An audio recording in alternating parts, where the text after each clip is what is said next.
Alright, আসসালামু আলাইকুম ওয়া রাহমাতুল্লাহি ওয়া বারাকাতুহু। আজকে আমরা একটি গুরুত্বপূর্ণ বিষয় নিয়ে কথা বলবো। আমাদের আজকের টপিকটা হচ্ছে দ্বিতীয় সন্তান হলে প্রথম সন্তানকে গুরুত্ব কম দেওয়া। Right, that's very important for all of us. এটা আসলে এই জন্যই বলা যেহেতু যদিও এই কাজটি করা মোটেও উচিত নয়, এটা একটা অনুচিত কাজ, এটা করা ঠিক না। আমাদের গার্জিয়ান লেভেল আমরা বেশিরভাগ মা বাবারা আমরা এই ভুলটাই করে থাকি। রাইট, এবং সব থেকে বড় কথা হচ্ছে প্রথম শিশু আর দ্বিতীয় শিশু যদি খুব কাছাকাছি বয়সের হয় তাহলে আসলে এই প্রবলেমটা বেশি দেখা দেয় এবং এটা দিন দিন একটা প্রকট আকার ধারণ করে। এটা আসলে এই জন্যই বলা যে যেহেতু প্রথম আর দ্বিতীয় শিশুর মধ্যে এদের বয়সের ফারাকটা খুবই কম, এরা খুব কাছাকাছি বয়সের আমার ক্ষেত্রে। সো আসলে এটা আই স্ট্রংলি বিলিভ যে এই বিষয়টা অনেকের ক্ষেত্রে হবে বা অনেকের ক্ষেত্রে হয়েছে। তো যেটা হয়েছে যে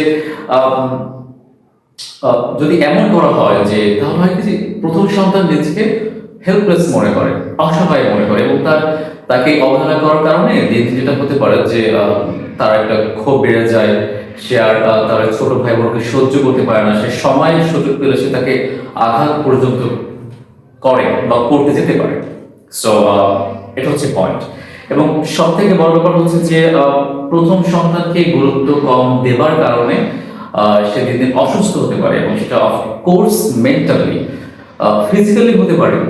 তো এই জন্য যেটা করতে হবে যে প্রথম সন্তানকে স্পেশালি ওকে ভিন্ন করে একটু সময় দিতে হবে, ওকে একটু ভালোবাসতে হবে, ওকে স্পেশালি বারবার বেশি বেশি আদর করতে হবে।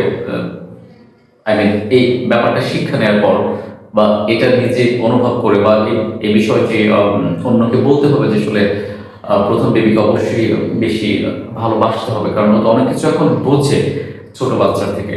রাইট, সো যেটা হয়েছে যে এর জন্য তাকে একটু আলাদা করে সময় দেওয়া, না হলে যেটা হবে অ্যাজ আ রেজাল্ট সে হিংসাত্মক হয়ে যাবে।